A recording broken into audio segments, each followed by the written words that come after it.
Sahabat cerdas, apa yang terjadi jika tidak ada cahaya?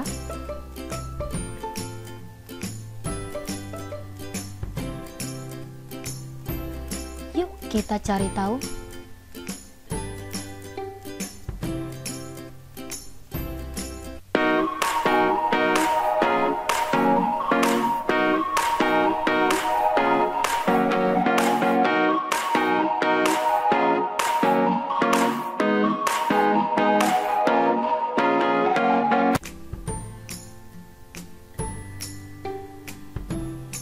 Sahabat cerdas, bersama saya Bu Satria Tinambunan SPD.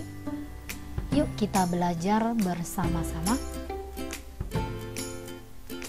Cahaya adalah bentuk energi yang dipancarkan oleh suatu benda pada kondisi tertentu. Cahaya merupakan satu-satunya gelombang elektromagnet yang dapat dilihat.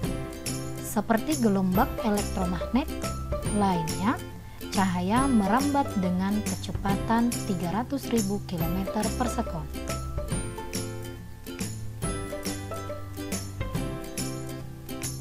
Cahaya matahari hanya butuh waktu 8 menit untuk sampai ke bumi.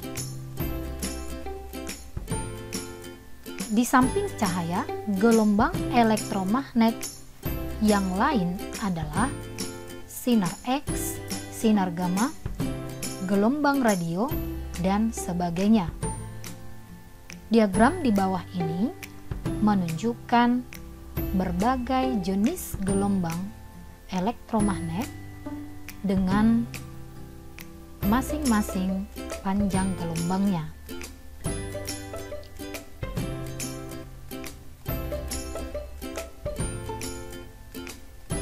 Selanjutnya, sahabat cerdas, tahukah kalian apa saja sifat-sifat cahaya?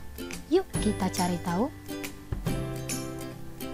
Sifat-sifat cahaya yaitu yang pertama, cahaya merambat lurus.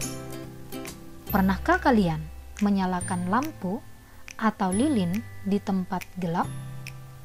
Tahukah kamu bagaimana arah rambat cahaya tersebut? Untuk mengetahui arah rambat cahaya, kamu dapat membuktikan dengan melakukan percobaan sederhana seperti gambar berikut ini.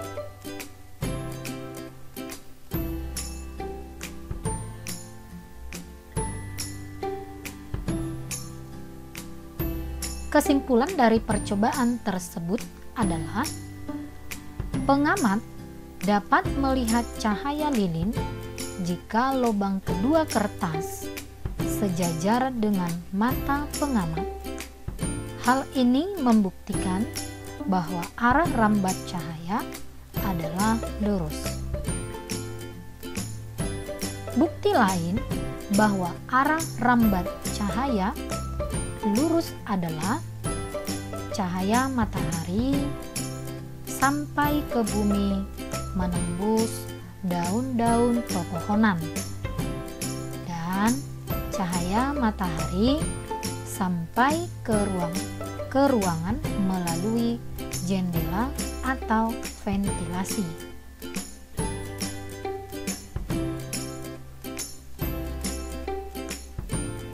Sifat yang kedua adalah cahaya dapat dipantulkan. Apakah kamu dapat membedakan benda-benda berdasarkan warnanya?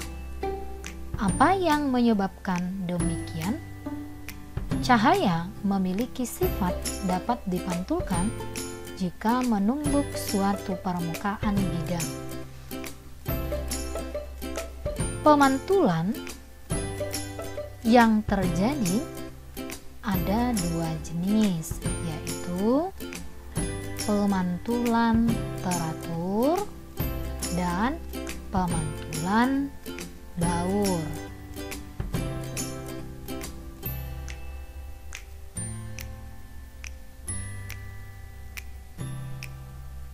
Pemantulan teratur terjadi jika cahaya dipantulkan oleh bidang rata seperti cermin datar. Sedangkan pemantulan baur adalah pemantulan yang terjadi jika cahaya dipantulkan oleh bidang yang tidak rata seperti aspal, tembok, dan batang kayu. Pada pemantulan baur dan pemantulan teratur, sudut pantulan cahaya besarnya selalu sama dengan sudut datang cahaya. Hal tersebut sesuai dengan hukum pemantulan cahaya yang dikemukakan oleh Snellius. Snellius menambahkan konsep garis normal yang merupakan garis hayal yang tegak lurus dengan bidang pantul.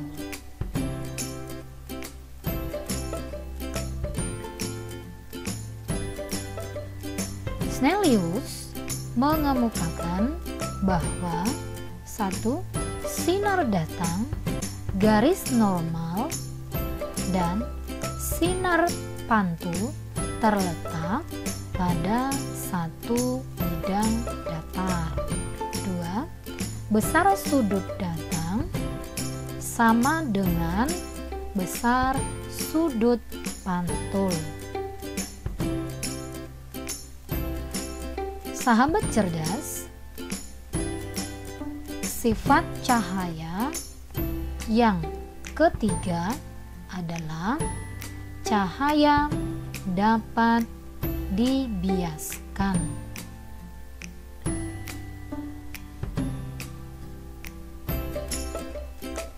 Mengapa sendok yang dimasukkan ke dalam gelas tampak bengkok atau seperti patah? Peristiwa ini disebut dengan pembiasan cahaya. Cahaya akan dibiaskan ketika melalui dua medium yang memiliki kerapatan optik yang berbeda. Kecepatan cahaya akan menurun saat dari udara memasuki air atau medium lebih rapat. Semakin besar kecepatan cahaya saat melalui medium yang berbeda, semakin besar pembiasan yang terjadi.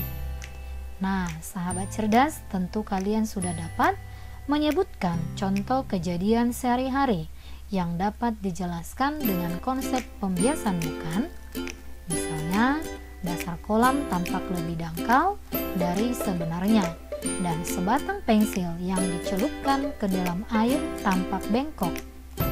Pembiasan cahaya tidak sembarang, tetapi mengikuti hukum-hukum pembiasan. Pembiasan dikemukakan oleh Snellius. Bunyinya adalah 1. Sinar datang, garis normal, dan sinar bias terletak dalam satu bidang datar. 2. Perbandingan sinus sudut datang dengan sinus sudut bias pada dua medium yang berbeda merupakan bilangan tetap. Secara matematis dirumuskan dengan N1 sin I sama dengan N2 sin R.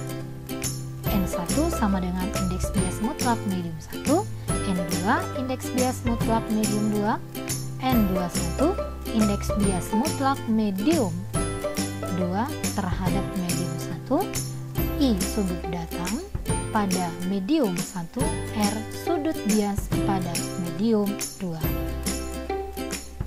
Selain kedua pernyataan hukum Snellius, di atas hal lain yang berlaku pada peristiwa pembiasan cahaya yaitu sebagai berikut. 1. Jika sinar datang dari medium kurang rapat ke medium lebih rapat, sinar akan dibiaskan mendekati garis normal. Ini berarti sudut bias lebih kecil daripada sudut datangnya. R lebih besar, lebih kecil dari I. 2. Jika sinar datang dari medium lebih rapat ke medium kurang rapat, cahaya akan dibiaskan menjauhi garis normal. Jadi sudut datang lebih kecil dari sudut bias, I lebih kecil dari R. 3. Jika sinar datang tegak lurus batas 2 medium, maka sinar tidak dibiaskan, melainkan diteruskan.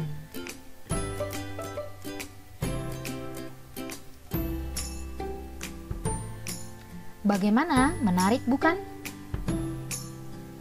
Sifat keempat yaitu cahaya merupakan gelombang elektromagnetik.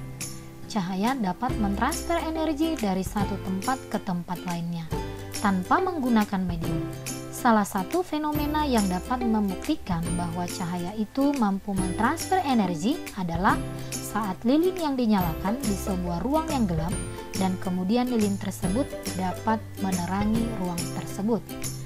Contoh yang lain adalah matahari yang memancarkan gelombang cahayanya melalui ruang angkasa tanpa medium. Gelombang cahaya matahari memancar ke segala arah sampai ke bumi, meskipun melalui ruang hampa udara. Hal ini berarti gelombang cahaya dapat merambat pada ruang kosong tanpa adanya materi.